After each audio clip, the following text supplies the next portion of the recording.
So I haven't worked a buyer in over 5 years. I mean, if a friend wants to buy a house, I'll go with them, but I'm going to bring the agent. I like that. I'm almost out of production on listings. I'm like so close. The goal is by the end of December. So here I am selling 300 and something homes a year without selling any real estate. Wow. What's going on, guys? Austin Zaback here with another episode of the Austin Zaback Show. Today we have a very special guest, Lauren Rosin. And Lauren is somebody that I've actually known for quite a while, and she absolutely dominates the real estate game. But she's done a whole heck of a lot more in her life, too, all the way from REOs to short sales. She's flipped a ton of properties, way more properties than I have. And in 2021, she did 140 million, 315 transactions, and she actually, believe it or not, I did not know this, has her master's in real estate development, planning and development, at the WP Carey Business School over at ASU. And I've actually never heard of anybody that has done that, which is really cool. So you're overqualified to be a realtor, which is why you run a real estate business now, right? And I'm excited to talk about that a little bit. You know, we were talking before the show, and you're like, Austin, I'm tired of running a real estate team. And I love what you said there, right? Because it's like, I feel like there's so many team leaders that are right there with you, right? When you look at the team industry, I guess, and it's like, it's almost broken. The whole industry is a bit broken, right? All the teams out there that are running these quote unquote businesses, they're not profitable. There's so many issues, right? So let's kind of dive into that a little bit. Like what does your structure look like right now? So you've got 15 agents on your team. Correct me if I'm wrong. Yeah, so we have 15 agents, and we have a marketing department. We have our ops manager who runs the TC department and all the paperwork. We have a sales manager. I'm more of the sales director now, so my job is to recruit agents and talent and then also make it rain. So I bring in a lot of opportunities for the agents, a lot of leads. My biggest thing I see in this business where realtors really make a mistake running a team is they're in competition with their agents. It's like having a sales manager that's in production. It does not work. Yep. If your sales manager is in production and is beating your agents regularly, you're not running an efficient team. No, you're not. No, I agree because and also, correct me if I'm wrong, it causes psychological, like, it's like if you're constantly looking at the board and the board is the number one guy's the sales manager, right? Then what are the agents thinking? That like, oh, they're just cherry picking the best deals? Yeah. Like, what does that look and feel like, right? Exactly. And the thing is that sales managers, like, they really need to be available. They need to be like a teacher mindset, a growth mindset, and it's a special individual. Yeah. Everyone running my company right now, no one has been in real estate. Wow. So I have a New York high school teacher who's fabulous that is running our sales team. I have an ops manager, integrator, that ran a company for 17 years and now has come into mine. So she's really cleaning up every department. Yeah. And we are running a weekly, it's called an L10 or a level 10 meeting. It's based off of EOS, which is how we run our company. Talk to me a little bit about that, because I've heard about this level 10 EOS thing before, and I want people listening to hear, because there's like videos and stuff on this. Like there's books written, right? I'm actually not very familiar. Like I want to, like, genuinely, like, selfishly, you can bend this if you want to a little bit right here. Selfishly, I want to know about the level 10 and the EOS. Like, talk to me about what that is. So EOS is a way to run an organization, any business. It's called Entrepreneurial Operating Systems, EOS. And so what it does is it really breaks you down into a company. It really defines everyone's role. So you have an organization chart, and when you start, you notice that you're sitting in like 10 to 12 seats. So what you do is you start identifying what is the highest and best use of Lauren. Where should my time be spent? Yes, I can probably do everything in my company, but my highest use is networking, recruiting, attracting, and generating business and leads. So I shouldn't be doing the marketing. And so it really defines that role. And what happens is you'll notice when you start building the organization chart is you're sitting in multiple seats. And so you start hiring to replace yourself. And so it's called Elevate and Delegate. It's the form, and you kind of write down, like, what am I great at? What am I good at? Okay, what am I great at but I like? What am I good at that I like? What am I great at that I hate? And what am I great at that I suck at, Yeah. And so it's 4 quadrants, and so you put all that stuff in there, and then you start hiring the stuff that you're not good at, you immediately hire for. So it starts really identifying, like, your strengths. I like that a lot.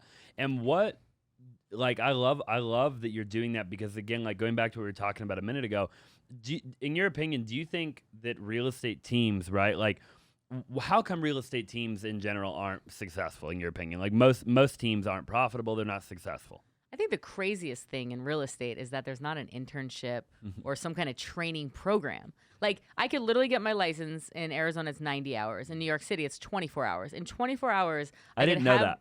Yeah. 24? Yeah. Wow. They use attorneys. They don't use escrow, so sure. it's different. But in 24 hours, I can my license and I can sell a $30 million building. But if I want to do nails, what do I have to do? 1,600 hours of like training?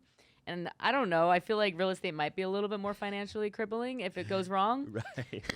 Well, a lot more. Yeah, it's like it really does blow my mind that I think hair and nails. I was talking about that at that Jennifer Weiner meeting, I believe. And no, I couldn't agree more. So going back to what you were saying, right? It's like, okay, there's no internship, there's no real training, right? It's like anybody can get their license and anybody can start a team, right? Because as a team, the way it works is team leaders are operating within a brokerage, right? So a team leader is typically just a realtor. And brokers don't even know how to run a business properly. So at the end of the day, we have all these realtors pretending to be business owners with no training. And so what I have identified the most is like you realize how people, I want to be a team, and they bring on people and they think, this is my retirement plan, I'm going to make money off them. It's not the right mindset. It's not going to get them anywhere. Yeah. I started my team only 6 years ago because I was so busy. I really never thought I'd have a team, and I didn't know what I was doing. So I hired a team building coach, very specific for real estate. A year later, I outgrew him, and I was like, wait, I don't know how to read a P&L. So I hired a business coach, and the business coach really showed me like how much percentage of each, how much of my top line should go towards marketing, how much should go towards salaries, right? Yeah. And you start looking at it as a whole, and so then you start identifying like, okay, instead of just go spending money, let me go look at the P&L and make sure that makes sense, or what's my ROI on that. Yeah, for sure. I love that, and I think you're 100% accurate. And I'd love to talk a little bit about more, like you started a team as a result of you were so busy, right? And I'd love to know like what that looked like, and then do you believe that was the right decision, right? Because I, in a very similar boat, like I never wanted to have a team. I never wanted to be a realtor. Actually, I got into wholesaling, as you probably know. And I had zero interest in ever becoming a real estate agent, right? My mentor at the time was like, Austin, you should go become an agent. And I was like, why? Like, I'm doing great as a wholesaler, right? And he's like, well, you can make more money. Like you can, this was like 2015 probably, right? 2014 maybe. He's like, you can, you can just double dip. Like you can make more money. You can represent these people we're selling deals to, get the listings. You could just, all these different things you could do. You can get deals off the MLS, right? So why did you start a team? Because going back in time, right, you've been in real estate since what, 06, 07? 3. 03. Okay. And when you initially got into real estate, what were you doing? So I got into mortgages. So I grew up in Brooklyn, New York. I moved out here and I finished my degree at ASU. I was like waiting tables.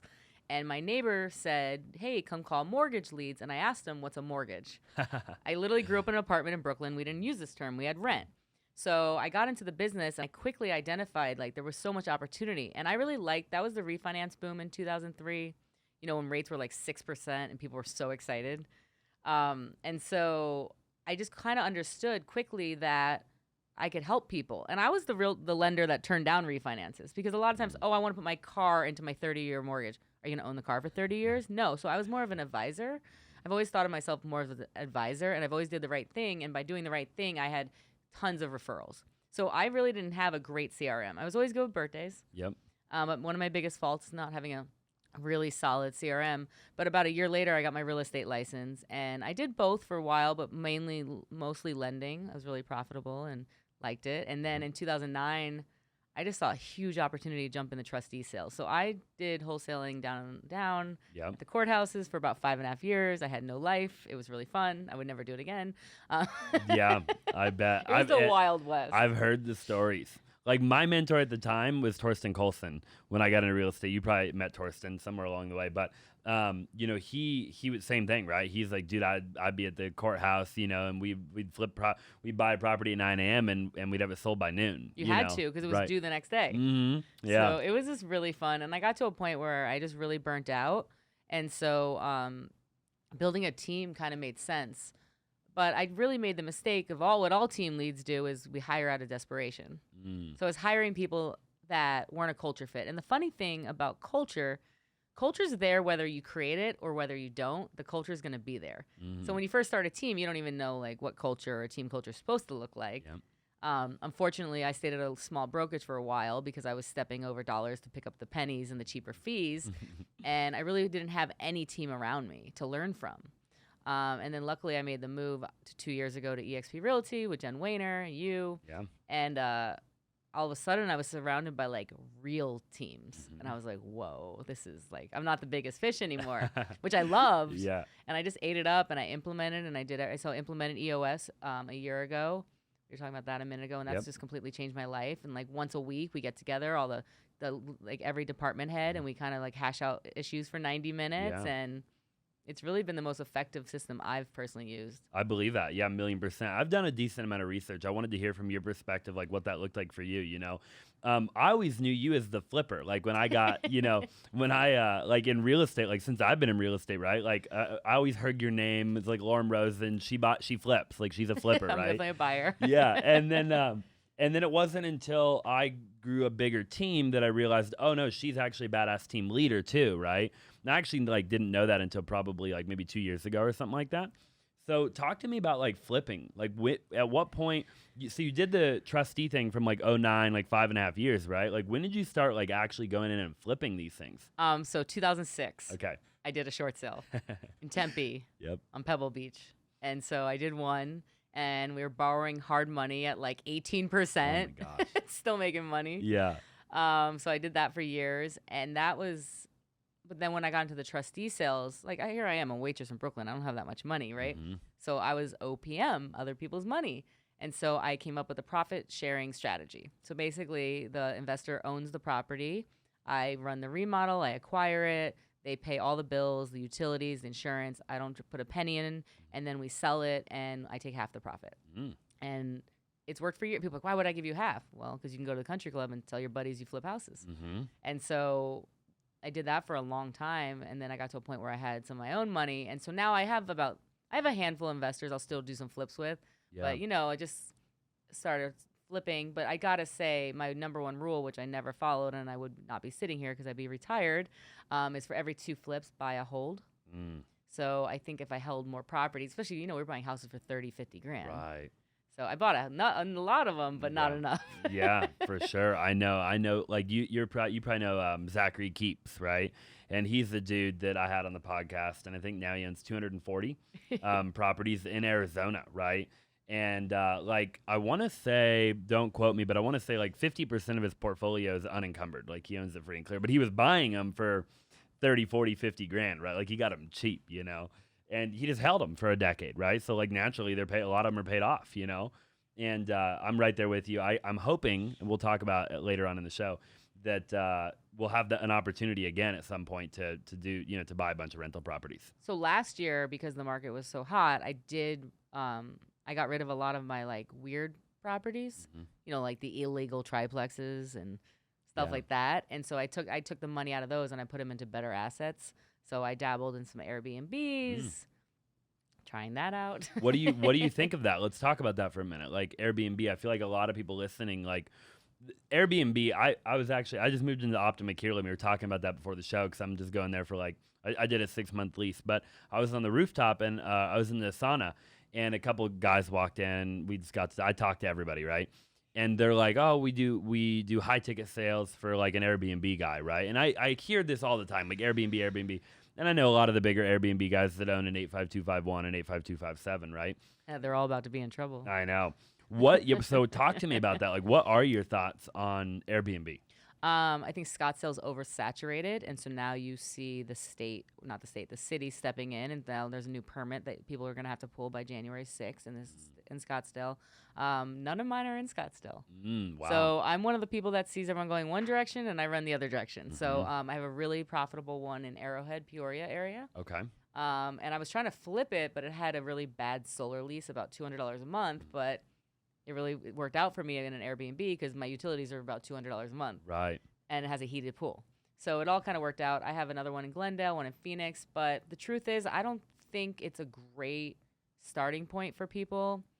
It's not really a great thing unless you really want to create a business. It's not like only an Airbnb. Like I have a lot of long-term holds and I don't manage those. Yeah. So they're just easy. I don't worry about turnover. I don't worry about them ruining my furniture. I think what people don't realize with Airbnbs is how expensive it is to get into one.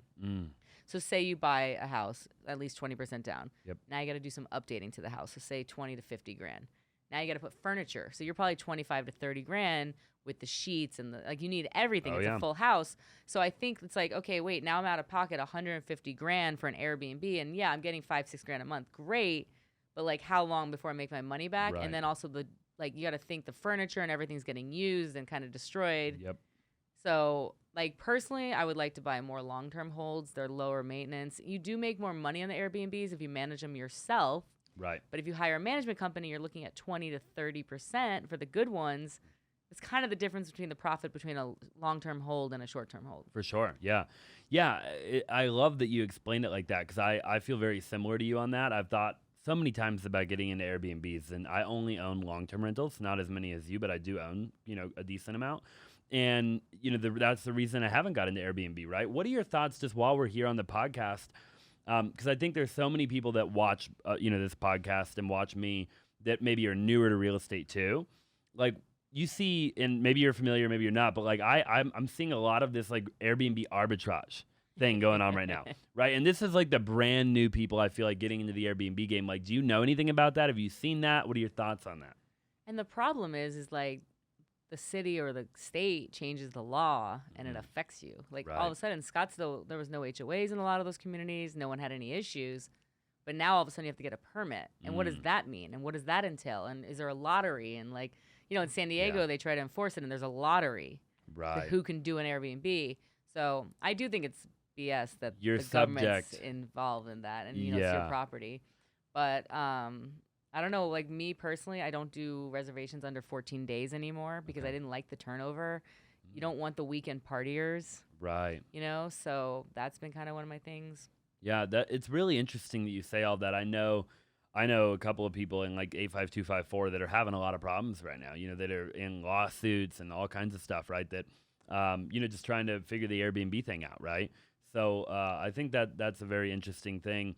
So then in your opinion, if a person were to get into Airbnb, like you really do, if you want it to be really profitable, that needs to be like your business. Like you need to do that, right? It is a business. Yeah. It is busy. And then being smart about it. Now, I'm not against Airbnbs at all, and I do think they work. I just think people need to understand how much money they cost up front and how much work they are. But at the same time, like you can go get an Airbnb in another tropical area. Maybe it's in a building that has a management company on site. So maybe you could use it 2-3 weeks a year. Right. And it's being ran. Like to me, that's like my boyfriend's family has a lot of those. Okay. So like they have like 3 condos in the Keys, and they're a big family, big Italian family from back east. And so they have 3 condos, and when they're not using them, they use them 3 weeks a year. For sure. The management company that's on site is renting them. So those are making sense for them. Yeah.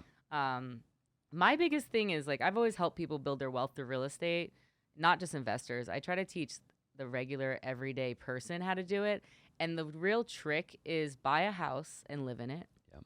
And then save up. So I would sit down and do a consultation with somebody and say, okay, how much can you afford to save up a year? So say it's a teacher. I can save $500 a month. Okay, so you're going to live in this house and you're going to save $500 a month for 3 years. And in 3 years, we're going to buy you another house and you're going to move into it and make that one a rental. And then for another 3 years, you're going to save $500 a month. And in another 3 years, you're going to have another rental. So that at the end of 10 years, they're going to have 4 houses. Right. Do you think that would change a teacher's life? All day, every day. So like that's where I'm like the low risk is more like that. And then I also do believe that some people should not be landlords. Like if you're a stressed out person or if you just can't handle like things going wrong, like real estate's probably not the business for you. Not at all. I agree 1,000,000%. In real estate, I always say if it can go wrong, it most likely will at some point, right? That's just the name of the game, and you got to be okay with that. You got to be able to deal with that, right? So I totally agree. If you were getting into Airbnb, and then I want to pivot and talk about other things, but is there a way that a person could get in, maybe raise the capital? Like you said, you had a creative thing, and maybe this is just an idea for somebody else, not necessarily what you would do. But, you said back when you flipped, a lot, you had, people that would bring the money and you did the work, right? So maybe you're somebody that, somebody watching, they have a bunch of time. they have, the energy to put forth, they don't have the money. Like, do you see how maybe could somebody do something creative, like maybe what you were saying earlier? I absolutely think. I think if you really structured it and like wrote a business plan and really outlined it and like your plan and you presented that to an investor, they're going to be impressed. Plus, they also want to go to the country club, tell all their buddies, I own an Airbnb, I flip homes. So like, I think if you come to them really prepared and like have spreadsheets and really explain to them like what the bottom number is, like you're going to probably get some people that are interested in working with you.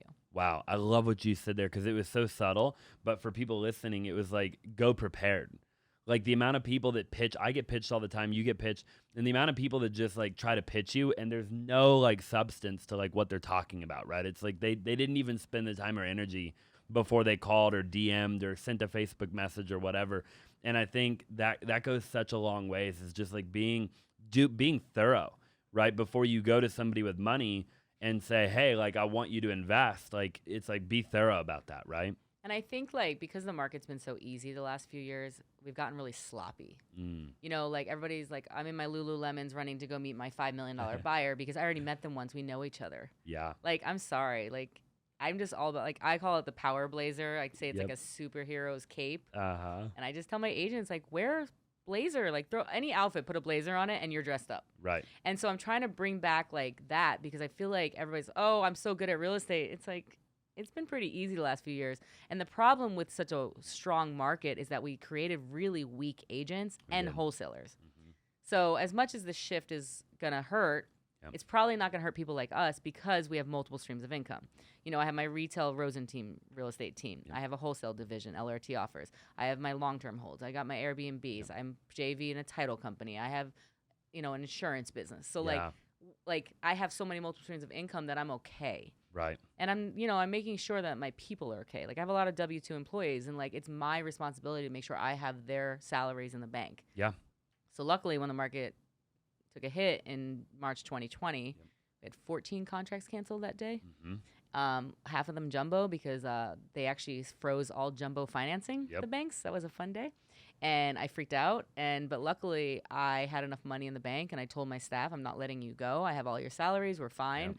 And then a month later, the market just went on fire. Yeah. And I was so lucky that I was staffed. Right. Because it was like crazy. Imagine had you freaked out right then and there and you like started letting people go, which a lot of people did, right? Because it's like right then and there, you're like, oh my God, the world's coming to an end, right? And then now a month later, you regret that decision, obviously, because then we had, an 18-month bull run, give or take? I haven't even done the math, but longer. I mean, it was crazy. 2 years or whatever it was. It ended up being a long time, right? And then now look at where we're at, right? Now we're going back, the other direction a little bit. I mean, we'll see where we end up. I don't know, like, I started a team because I was too busy and I was hiring like the wrong people and doing everything wrong. But about a year into it, I realized I'm the luckiest person because I have the privilege to lead these people and they're trusting me. So once I changed my mind shift of like why I'm there, it got easier to get out of bed every morning. Yeah. The bad people started falling off. I started attracting better people. I have the most amazing leadership team right now. And it just took that mind shift in me as a leader because as a leader, like as a business owner, I could be like, I'm going to fire all these people. I got to save my bottom line. But as a human, I didn't want to let go of anybody. And in the long run, it benefited me. So I'm all about doing the right thing. Respect, loyalty is big with me. You're big on personal development, I would imagine, right? You talk about like you changing your mindset. Like what did that process look like? Like did you just wake up one day and you're like, man, I'm looking at this the wrong way? I went to Tony Robbins. Okay, wow. And I danced around for 3 days and walked on fire and was like, yay! No way.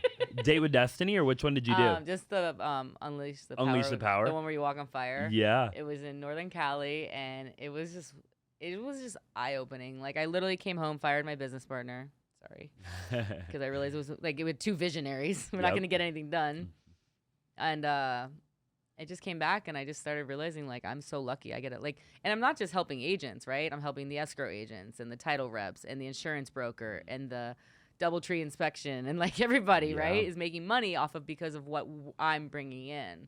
And so it really shifted my mind, and that is when we started growing better. I love that so much. What would you say, like, was that the first ever big event like that you had gone to at that time? Or, I mean, did you read books? Did you listen to podcasts? And like, what did that look like before and now after that event? Yeah, so I've always been into self-development. I mean, I learned everything from books, and That was just the first like NLP thing I've been to, where they like, or NPL, sorry. Yeah. Where Neuro-linguistic programming, thank right? you. Yeah, Like, wait, okay. NLP. So like that was my first thing I went to like that. And I think it just really opened up my mind. And then to see all these like amazing, successful people, like Oprah Winfrey is sitting in the front row next to Phil Jackson, like taking a million notes. Like if she's in this room, I want to be in this room. So I think once I got into that room, it was like, okay, what other rooms can I be into? Yeah. And so yeah, like right now I'm reading like Reen Rodriguez like Amplify book, and it's Okay. about influence and leadership and all this stuff. And it makes a lot of sense because we're high D's, so we're just like go, go, go. But like we have to recognize that not everybody communicates how we communicate, and there's really 4 types of people, how to identify it and then how to match it. And then Yeah. because then you become a better leader. You can't hire all of you. Like you Right. have like 20 assholes running around. It won't work. Literally. I've done that, by the way. Oh, yeah. We probably both have. Yeah. I feel like everybody does it the wrong way, and then you eventually learn how to do it the right way, So let's talk about that really quick. It's kind of going back a little bit, but on the real estate team, that's something you've done a very good job at. You've built all of the ancillary. Let's start there, and then I want to dive a little deeper into this, right? So, being a team leader, that's just one aspect, right? And I've been talking to so many people lately that are like, you've got to do all the ancillary, and I do some of the ancillary, not as much as you do. Talk to me about that, like for team leaders out there, maybe an agent that wants to start a team. Like we were talking before the show, like having a team can be hard. You might not be profitable at certain times. You were saying, hey, at 5 agents, I'm pretty profitable. And at like, there's certain numbers where like at 50 agents, maybe you're not profitable, but at 100 you are, right? But what do you do if you're at that unprofitable stage and you don't have the ancillary? I think when you're considering starting a team, you need to really ask yourself why. If it's to make money, it's probably not going to work. It's not a driving force. You're not going to lead people and motivate them. I think there's different models. I think the biggest thing that I see, the biggest fault, is they don't have any business for the agents. So I haven't worked a buyer in over 5 years. I mean, if a friend wants to buy a house, I'll go with them, but I'm going to bring the agent. I like that. I'm almost out of production on listings. I'm like so close. The goal is by the end of December. So here I am selling 300 and something homes a year without selling any real estate. Wow. So, Powerful. but it's like, what? But you're giving that opportunity to your team, though. Right. And that's a tough pill to swallow, by the way, if you're doing it for the money, right? Because like you said a minute ago, if you're doing it for the money, you're going to look at, well, why would I give this commission away, right? And you're thinking like, it's very short-sighted thinking. So like, I'm giving away listings right now. Like I have 3 designated listing agents, but I'm giving it away. And every time I give them a listing, I have to not calculate how much money I gave away because I need to calculate how much time I just got back and what's my hourly rate, So 1,000,000%. And then what happens in the future now, right? Like now you just made another human being really happy on your team, and they're more loyal. Every time you do that, like they want to be with you longer. The culture is better. And then what happens now? You get your time back. You go build the ancillary. You get in the JV. Now you got the mortgage, or you've got the title or the insurance or whatever the case is, which you wouldn't have had time to do had you been doing all the deals. Absolutely. So it's being more long-term vision versus short-term vision. And with the agents that have been on my team, I have agents with me 5 years, 4 years. I also let them participate in flips. Yeah. So like now they're in the deal. So guess what? When they're out shopping with buyers or sellers, they're bragging about the deal they're doing. So now they have more credibility in the street. So now they don't need to bring Lauren Rosin to the listing appointment. They can just talk about the team and me, get the paperwork signed, and the seller's never going to meet me. I love and everybody's happy. Yeah, that's really cool. Can you break down what that looks like just a little bit? Like how did you structure that? You don't have to go into all the details, but I mean just maybe a high level, bird's eye view. Like what does that look like? Are they just allowed to, basically participate in any deal, or do you kind of offer it to your team certain deals? Like, hey, if you want to put 50 grand towards this deal, I'll cut you in X percentage. Okay, gotcha. It's like you get them excited, right? Yeah. So okay, save 50 grand. Yep. All right, I'll let you put your 50 grand in, and then I give them back something stupid, 5-10% for 3 months a whole, whatever. But it's just to get them going, and like, who cares if I overpaid them 2-3 grand? I got them excited. I got buy-in. They're probably not going to leave me like right away, like, stuff like that. And so I'm trying.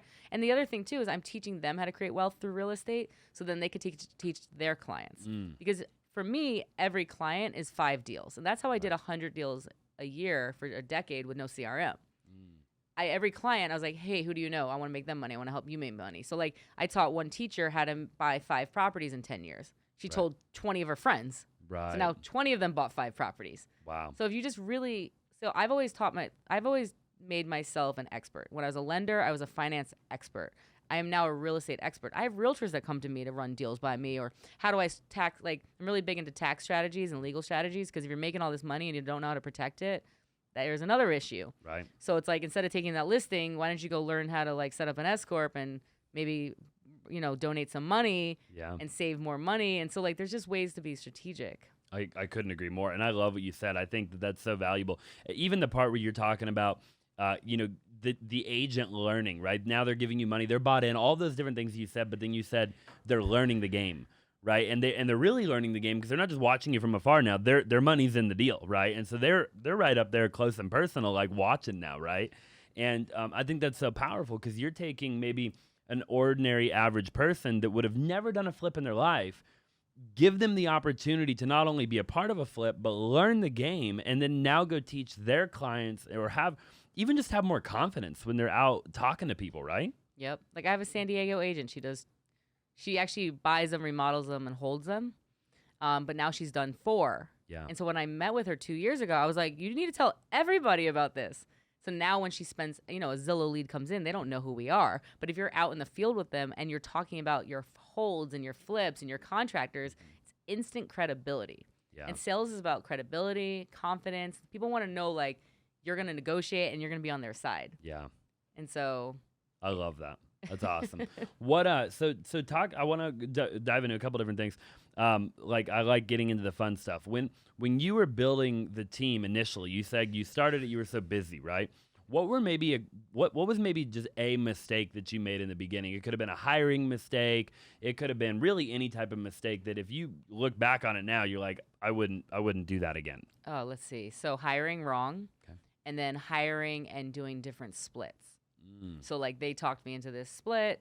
It wasn't really fair. They ended up just using up my resources, burning through me, stealing my clients, and leaving anyways. Right. And so like I had a gentleman that was like always just so critical of me. And like when he left, I literally felt like I just got out of an emotionally abusive relationship. Like I was so sad and down on myself, and I had someone telling me all these things I was doing wrong, and I was doing wrong. And like once he left, I was like, I'm not doing that bad.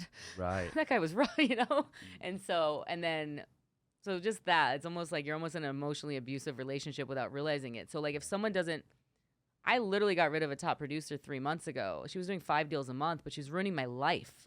She was complaining about everything. She wasn't following the team. She didn't want to show up for stuff. She didn't look professional. And like once she left, I was like, oh, I feel better. Yeah. So just not hiring assholes. I'm sorry. No, for real. We have a no asshole policy on the Rosin team. But for real, we do, because I just want to, like, we don't have egos on our team. I tell my team, any one of my listings is your listing. Go post it. Fake it till you make it. We have a lot of new talent. So like they don't have any listings. So go post mine. Go do a live video. Big on social media, as so are you. Yeah. I love that. That's really cool. I think that I couldn't agree more. Hiring wrong, doing this split structure. There's so many things when building a team that you learn. I mean, it's like any company, obviously, right? But like you said a while back, so many people that get into building a team, they've never built a company. They're not an entrepreneur. They haven't even had a corporate job. Yeah. That's what I love about the EOS, right? Where you can plug into that system and all of a sudden now you can become more like a business owner. You have systems and processes that you can work with, right? All the big teams that I'm affiliated with all run on EOS. Yeah. So Jen Wayner, Kyle Whistle, Dan Beer, Colton Witt. So like they're all running on this now. Yeah. So like, and it's not like EOS is the answer. It's like find any business model and follow it. So like, are you having quarterly meetings?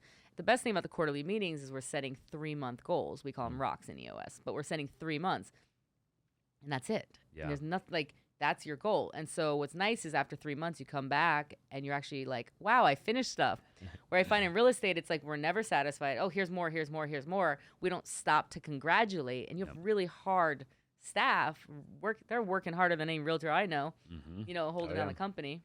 Oh, I couldn't agree more. I think that my executive staff, they're some of the hardest workers in this entire office, Well, like they make without a us more, shadow of a they doubt. make more money than everybody. They Oh actually yeah. work 40 hours a week. Hmm. So I told my team, we have our state of our company meeting tomorrow, and I'm literally like, I'm not running a real estate team anymore. We're running a business, and I Yeah. expect you in this office. Yeah. And if you want to be a realtor that only works at home or like not works that much or just thinks posting on social media counts as prospecting, don't be on my team. This isn't it. Yeah. No, I couldn't agree more. I've done this for, I've kind of built like the team and rebuilt it a couple different times now. And this go around that we're building right now is by far the most successful that we've ever been. And a lot of it is just what you're talking about, right? A lot of it's culture. A lot of it was just hiring the right people. A lot of it was getting rid of the riffraff. Like pretty much everything that you're talking about are things that I went through and am going through. And when I talk to other team leaders, it's what they're going through. And it's you see this over and over and over and over again, right? And so I love that. And I think the same is true with really everything that you're talking about. I want to talk about the flipping thing for a minute. But wait, real quick. Okay. The biggest mistake I see in real estate businesses is that we give out titles too easily. Like, is your ops manager really an ops manager? Like, that position, I think that name's used so freely. And it's like an ops manager should literally, like, my ops manager can go into any department and run any department at any moment that I need her to. Yeah. And so that was a big mistake, is giving people bigger titles than they're worth. And especially, like, starting them off slow. Yep. So, like, now, like, so that's a big thing. And then, like, really doing interviews. So we have 3 interviews now. Like, you get me, because I'm going to bring out the best in anybody. Right. I'm going to see your full potential because I'm a builder, a leader. But that's not a good thing. You want them to be leading the interview. Sure. Yeah. And going back to what you've been saying, you know, if you most team leaders, they're not doing any of this because again, they don't understand how to build the company, right? They just give away the title because they think that's what they have to do. They do one interview, They're hire. desperate. They're desperate, right? It's funny. We spend so much time not interviewing because we're too busy, and it ends up costing us so much time hiring the wrong person and damage and culture. Right. And then now you're hiring another person and another person and another person, right? So had you just taken the time on the first person, maybe you wouldn't have had to do all that. Yeah, I couldn't agree more. And take them out in public. Like, take them to a Pandera, sandwich place, Yep. and order and pay, and then see if they stop and get you silverware, or if they just get themselves. Like, little, like, things that you can recognize, like, okay, this is not someone that understands things. Like if you go and get fork for yourself, you're going to get for both of us, right? That's like, naturally, I want to take care of the people around me. But if they just get it for themselves and they sit over there and they're quiet or they're rude to the tech, like, it's a red flag. So it's like almost like, I used to do interviews where the first interview was in the office and then the second interview was get in the car, let's go. I love that. We call it a training day in the car with Lauren. See how they make them drive. See how they drive. You know what I mean? Yeah, everything. It matters. It does. It totally matters. I had a girl, I didn't know this. She was scared of driving and wouldn't go in the left lane. And she's driving clients around. Wow. Yeah. That was one of my first hires. Back when you drove clients around. I feel like now it's not as much of a thing anymore, is it? When's the last time you had a client in your car? I don't sell real estate. Yeah. If you did, though. It's like, I don't know. I liked it because it was bonding. yeah. You know, it was bonding, an opportunity. And Yeah. I guess it depends on the client, right? I haven't had a client in one of my cars in a long time. I've had a few in my entire career, actually. And they're all the big ones, too, like $3 million, $4 million clients. All right, they're worth it. They're like in town. But they're like, these are the people they flew in to see a house. I picked them up from the airport. Like that, and that you want type to pick of client. their brains. Right. I don't know. Yeah. Those are the people you sit with. I'm learning from them. I'm like, hey, I'm your real estate agent. Like in this one area, I know a little bit more than you, but like in every other area, you teach me, you know? Absolutely. Yeah, I love that. I want to talk about flipping really quick while I have you here. You know, I think flipping is one of those industries where everybody wants to do it, right? You know, I mean, everybody. I mean, like you talk, you know, because it's so glamorized. I mean, you look at HGTV and Flip or Flop and Love It or List It, I've right? been offered a few reality shows. I bet you have, you know? I just decided following me around with a camera wasn't in my best interest. I love that. Yeah, the wrong type of credibility. You know, but people want to flip, right? And people want to flip all over the country. And there's people that want to flip that they have a job. They want to do it on the side. They want to, their husband and wife want to do a deal or two a year. And then some people want to turn it into a business. And some people want to, everybody's got a different goal. But what would you say, like, you know, you did all these flips. I feel like there's so many aspects to flipping, right? What were some things that you learned flipping? Like, it might have been project management, like hiring a GC, getting material, like, you know, comping the deal. Like, what were some things that you learned? what are some things that you did wrong? Like, let's get into this for a minute. I think the biggest issue or problem that most flippers can run into is they think they're going to sell the property quicker than they do. And because they hold it longer, their holding costs are a lot higher, and they didn't calculate that right. Wow. So if you think you're going to flip in 6 months, you should be putting 9 to 10 months on your pro forma. And so, like, really looking at the cost of holding, you know? And, I mean, what if you're on contract for 40 days and they cancel at the closing table, and now you got to go back on the market and you need another 50, 60, 70 days to sell? And, like, can you afford it? And, you know, when we were flipping with 18% interest rates, it was really expensive. Yeah. Hard money guys are making the best money. Oh, yeah. You know, they're making 30 grand in fees, and I'm making 20 grand on my profit. Right. Yeah. You were in the wrong business at that time. Over leveraging. Yeah. I think so that was one of the big things you learned, right? Is I love what you said. I just want to stop you for a minute because I know you could. We'll dive in even more, but you're so right. Like when you're doing the math, you got to calculate the holding costs, and even if it's not hard money, right? Like what are some other holding costs that you might have if let's say if hard money wasn't involved? Insurance, the water bill. You know, if it's summertime, like, and you have a pool, or if you empty the pool because you got to redo the pool, it's $400 to fill it up with water. So like calculating that, in other states you have transfer fees and taxes and stuff. So just air conditioning. I mean, it's all the little things, right? Like you got contractors in there. Maybe they got the AC running. I mean, you just never know. You know, how many houses we've been robbed? Yeah. Or stolen. Oh my God, it's ridiculous. I mean, back in 2009, 10, 11, 12, it was like you had to go buy back the AC. They just ripped off your house. And there's not a lot you can do about it. Nothing. I mean, what are you gonna do? Make an insurance claim, and then what? Not get insurance. And so, I think things like that, like little tricks, is knowing insurance. So, if you're doing flips, you need vacant property insurance. They will not pay you out if you have the wrong insurance. If you don't have the heat on in the winter and your pipes burst, they're not going to cover it. So you need to keep, like if it's the winter, you want to keep the house at least 50, 52. Freezing's 32 degrees, everybody. Yeah. So above that. If you don't but know that. Keep the house at 50, 55. Yeah. And then that way the pipes don't burst, because what happens is they freeze, they burst. So things like that. Checking the house, making it secure. If it's not a really great neighborhood, not putting up a for sale sign so you don't get robbed. You know, making, like, I know a lot of people That's a good one. Yeah, that's a big one. I've seen a lot of, that's a really big one. Yeah. Yeah, like, sorry, you don't have a sign. It's okay, you'll live. But I think the biggest thing is a lot of them try to cheap out and not do blinds or any window treatments. So here you are. I could see right into your kitchen with your brand new appliances. I'm so glad I saved $80 on not putting blinds on the front window. So I'm just big on that. And then I'm also big on kind of a sucker. So even the last 2 years, I've done like everything in the house. I want to sell a good product. So yes, I probably made less per house, but I can sleep at night. Right. Yeah. And I don't have many lawsuits. I love that. I could not agree more. I think that's what we do. I've flipped a decent amount, not as much as you, but every time I've ever I flipped, think you're a little younger. Pretty sure by my age you will. every time I've ever flipped, we flip a good product, just like you're saying. Like if there's something that I can see, I'm like, man, like I wouldn't want to buy the house like that. Then we replace it, right? And I think that's so important. And how many flippers have you known over the years, especially like you've been in business longer than me, that it's always the dudes that like cut corners that they go out of business. I know, and it's just like painting the pools.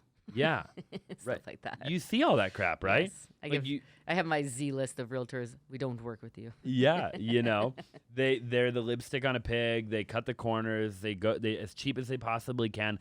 And honestly, in the market that we're going into right now, or the market we might already be in, they don't even sell, right? Because these buyers, well, they eventually will sell. Obviously, at some number, piece of real estate will trade. But when you think, okay, 20, like in our market right now, we have 21,000 homes on the market, right? Compared to what was the all-time low, like 3,500? No, like not that low, but yes, like it was low. 4,000 or 5,000. It was pretty low. Yeah. So we're quadruple what we were, right? And so it's like, okay, now buyers are pickier because there's more options. Well, and let's talk about flipping right now, because I'm still flipping. But what I'm not doing, so let's say a year ago, I was gutting it and putting the nicest house possible, everything brand new, kitchen, everything, and I was selling for 100 grand over value. Yep. No problem.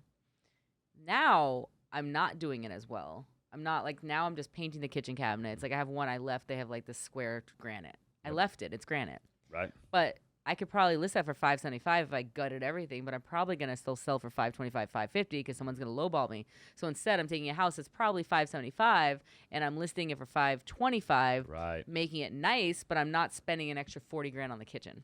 Yeah. So right now, like, I'm changing my flipping to be less like all out. but pricing it a lot lower than the comps. Yeah, which is good, right? Because otherwise you're stuck doing what we were talking about a little while ago, which is where you're just price drop after price drop after price drop, trying to get it sold, but you're racking up days on market now, right? So do you believe that you can flip through this market and be highly profitable, like for people watching and listening? Oh yeah. Yeah, I I do too. but I'm doing less, you know? Yeah, for sure. Yeah, less overall flips, right? Yeah. And is that just strictly because, like, is it uncertainty in the market? Is it just I gotta buy the deal cheaper? Like I gotta Both. genuinely buy the deal cheaper? Okay, so it's both. I want to Okay. buy the deal cheaper. I'm being more selective on what I'm choosing, and I really want to go into 2023 cash heavy. Yeah. I think there's gonna be a ton of opportunity. My favorite thing I say is live below your means, save your money, and Yep. wait for opportunities. Mm. And I think that's what's gonna happen. Like I know everybody's trying to leverage and buy the nicest car and this, but like I don't know, save Yeah. your money. Like you're young, like you could like retire earlier, like in life, and so I'm more of like Yeah. I'm the person yelling at everybody, like stop buying Gucci purses unless you own 5 rentals. Yeah, I love that. I mean, why? I love what that do you need that outlook. for? Right. And did you ever make those mistakes when you were like growing up when you were a little younger? Were you always did you always have like family or who like taught you that information of like, hey, be frugal? I feel like that was more of the previous generations, like the Rich Dad, Poor Dad. right, Robert Kiyosaki. Yeah. Yeah. No, my parents were like the worst. Oh my God, we grew up with like so I was born in Manhattan. We moved to Kauai when I was a little kid. Like lived on a beach with cleaners and like luxury, and then like overnight became poor and ended up Wow. in like a 2-bedroom in Brooklyn with no money. And so I think I was really lucky because I got to be rich in my life and poor before the age of like 20. And so I just realized that like, wait, I never want to be in that position again. And so that's why this shift's not scaring me. Like everybody's freaking out right now where I'm Yeah. like, come work for me. Like I'm hiring like my team. I'll coach you, whatever. Because I know that people really need some guidance. It's not like, you have agents freaking out. Oh my God, the house has been on the market for 18 days. What do I do? It's like, well, did you speak to the seller at the listing appointment about the average day on market is going to be this? And Yeah. a lot of sellers were having hard times because they want to list so high. So what we're writing in the listing paperwork is if we don't have 7 showings in the first 7 days, we're going to drop it this much. And it's Yeah. a pretty drastic drop. I bet. But then they can't go fire me because the price is wrong. And I'm getting the price reduction right away instead of waiting a month and a half. Setting that expectation. So that's Yeah. just really important in this market. I couldn't agree more. Yeah. And I think that you're dead on about the market shifting, there being a ton of opportunities. So do you think rates are going to keep, like, obviously nobody's got a crystal ball, but like, I think they're going to go down, but yeah, apparently I'm wrong. I don't know. everybody says something different. Nobody knows, right? But I at the think end they're of the going to day, adjust like next spring. yeah. So I think next week, I think it's going to be okay. I mean, as much as the market shifted and everyone's freaking out, I mean, if you look a true seller's market, we're still in a seller's market. So a true like neutral market is 7 to 8 months of inventory. We're only at like 2-3 months of inventory. Right. So we're really a seller's market. We just have savvier buyers. Interesting. Yeah. It's a good way to look at it. I like that. Yeah. The market like, we're back to a normal market. Like, it's like, Think about last year. Okay, great. You paid $200,000 more than the house is worth, but you Right. got a 3% rate. I'd rather take the $200,000 off the purchase price Yep. and take the 7% rate right. and owe less money. 100%. And I do think like right now, like get into those rates. It's fine.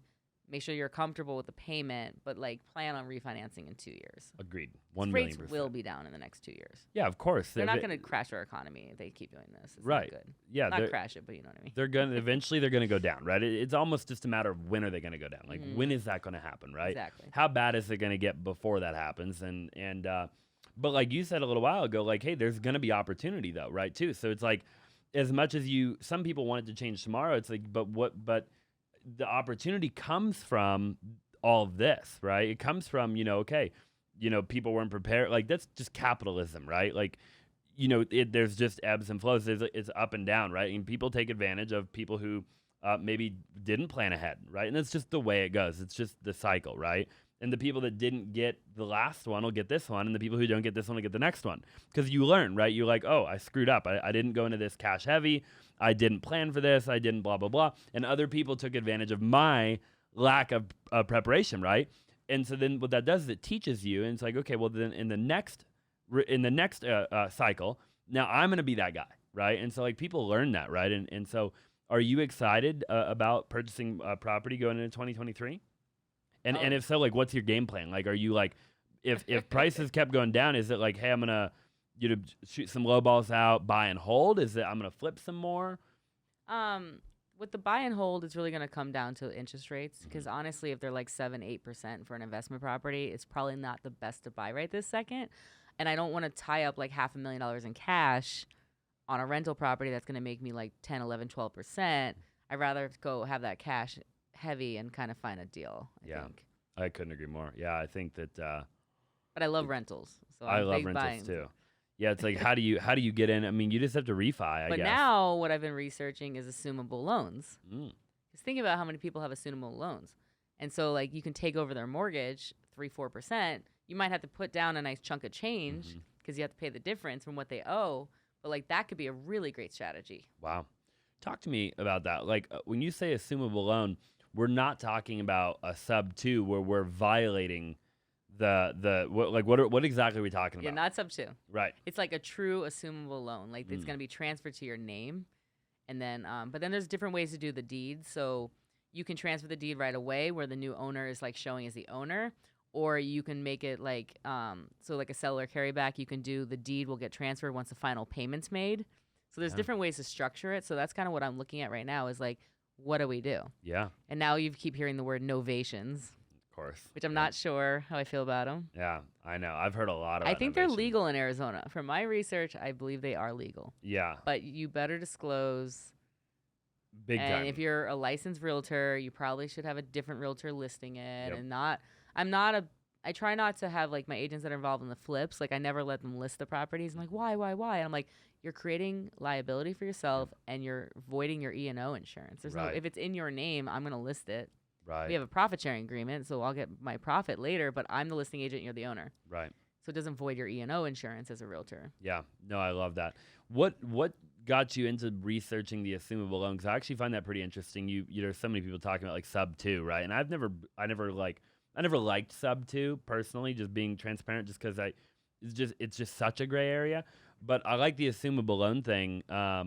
Like how many? I mean, you probably have no idea, but like of like all the loans out there, like roughly, I mean, it was like just a small percentage of them you think are assumable, or I think a large percent. I know Really? VA loans are assumable. So if you're a listing agent, you need to find out if that loan is assumable. And then you can list the property as seller financing available. And you're going to get more people. So I heard of an example the other day where they listed at 360, they weren't selling.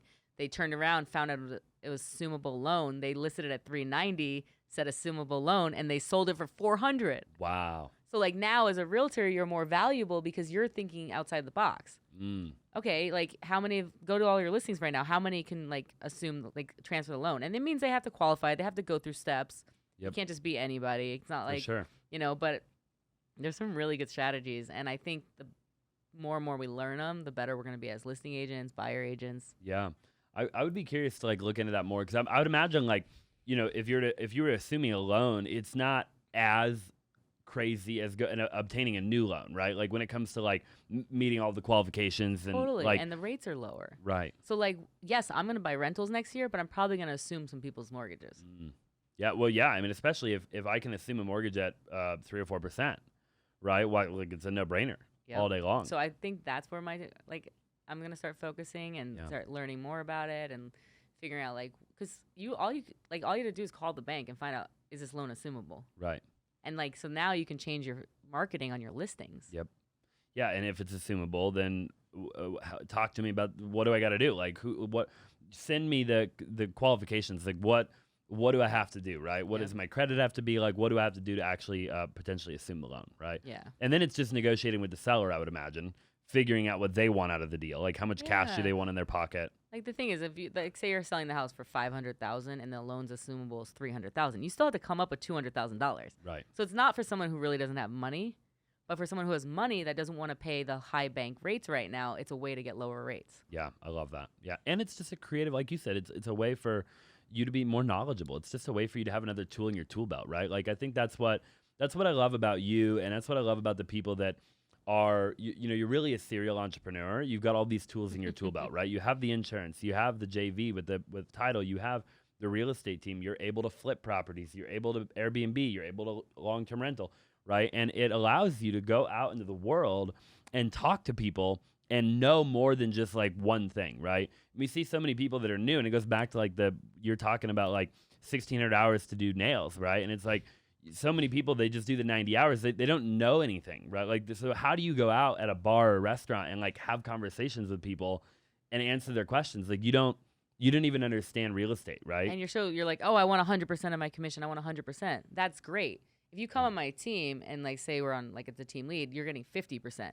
But if you sold 24 homes on my team at 50%, you're gonna be a lot richer than your 100% on your 4 deals that you maybe did or that your mom gave you and that you messed up and probably cost her 80 grand. Yeah, I could not agree more. It just blows my mind how like I don't understand why no one's making like realtors like do a mentorship program or an internship or anything. And so luckily there are some mega teams out there who really are like investing in their agents and coaching them. And I mean, you literally come onto my team and you have a marketing director, a transaction coordinator, a listing coordinator. So now you're out in the field talking about your 3 assistants. Instant credibility. Now you're going to a listing appointment. You're talking about Lauren Rosin, 20 years in the business, Rosin Team. This is this. You don't have to talk about yourself. And they walk out. They feel confident in you. Right. I couldn't agree more. Just leveraging the team, leveraging the brand. Like, if you come on my team, all of a sudden you're going to get like 400, Facebook invites from every realtor and lender in town. Yeah. So now you're somebody. Now people know you. So it's like, I wish there was a team 20 years ago when I started. Teams weren't a thing back then. Small teams. Okay. Yeah. The thing is with social media, everything got bigger. Right. So people are aware of it. And everybody like, I want a team. Like, I know it's kind of funny, like my name's on everything, but in reality, I don't really want my name on anything. Yeah. But to be known, I needed my name on everything.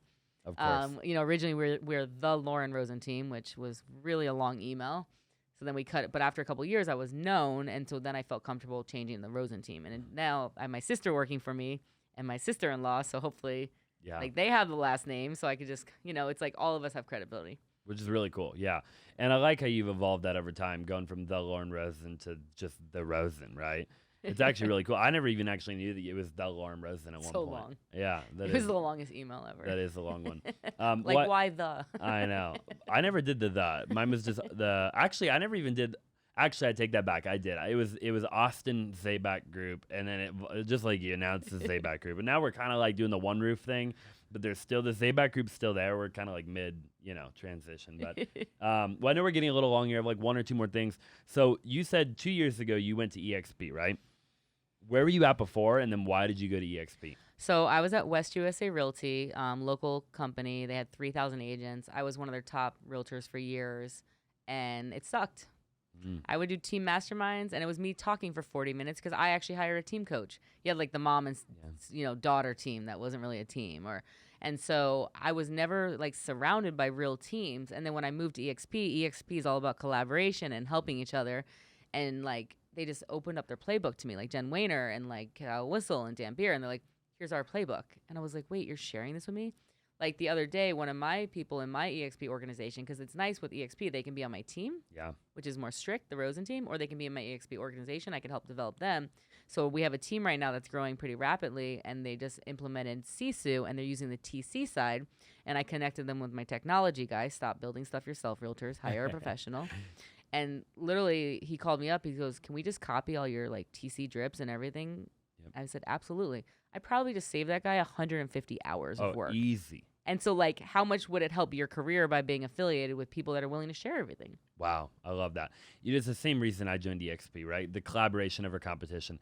Everybody thought it was the revenue share and the stock. That's good, but it was like that was icing on the cake, though. That actually was not the primary reason that I moved rev share at all. is great, but like the extra $2.5 million I made last year was better, right? Off my team because I was running a real team. Because my team grew 4x by being around way bigger thinkers than people who are willing to pour value into you on a day-to-day basis, right? Yeah. Like, it's like, what's that worth, right? Yep. Oh yeah, the revenue share is cool. In 5 years, I'm gonna look down and be making an extra whatever, passive. 1.3 million. Right, a lot of freaking money.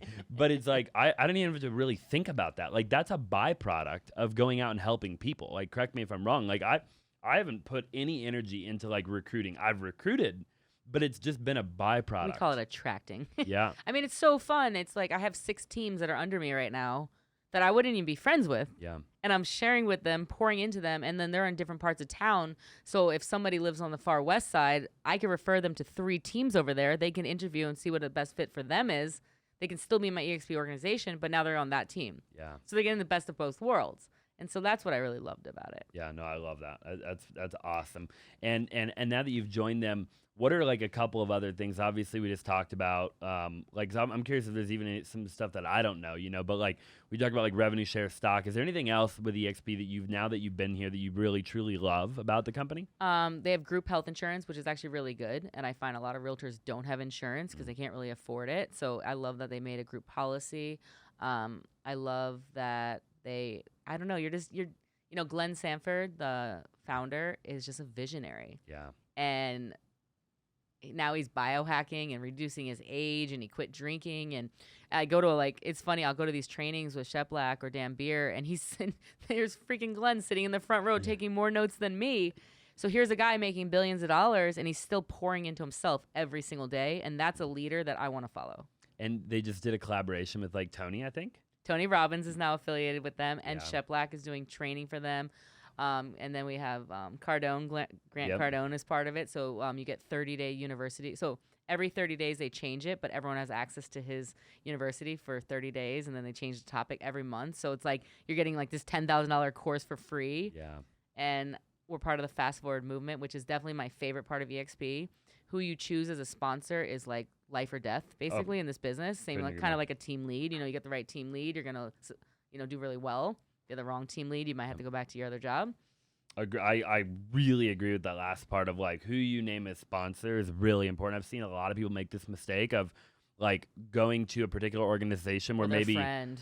yeah, it's like but it's like okay, but hold on, do they have what you want, right? Like truly, and then there's a person above them have what you want, and Like, then is their business what you want your business to look like?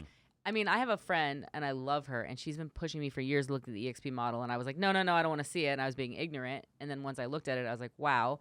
But I had to go to her and let her know, like, I'm joining EXP, and I'm not joining under you.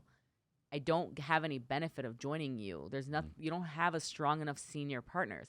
yeah, I joined under Jen Wayner because Jen Wayner does 450 deals a year, and I want to do that many. right. And Dan Beer does 800 a year, and I want to do that many. And if I don't surround myself with people doing the kind of business I want to be doing, I'm not going to do it. I love that. And now both her sons work for me, and Yeah. so happy family. Yeah, I love that. And I love the courage and the audacity that it took to go there and have that conversation. Some people won't do that, right? And it is life or death. And there's people, and I don't want to get much into it, but there's people where their main focus is like the attracting part, and they're not building the volume, right? It's like we got to do who's doing the transactions though. Like show me who's building the company, right? Like if you join me, I'm probably going to help you sell some real estate. Yeah.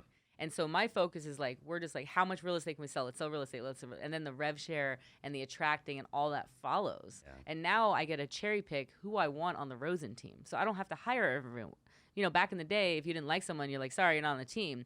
Now I could be like, hey, go in my EXP organization. Maybe it's better. Like some people are too entrepreneurial. They should stay a solo agent.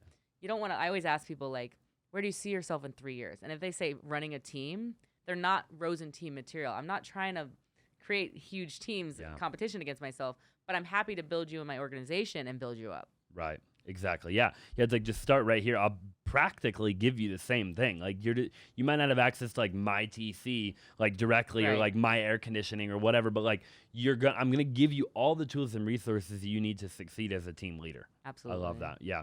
Same thing as joining the team. And worst case scenario, somebody does join your team. It isn't a good fit. They want to go build their own team now instead of burning the bridge to the ground and saying, no, don't leave. And they're like, but I got to go. It's like, okay, go. Fine. I'm going to help you. Like, I'm going to support you. Or the other way around.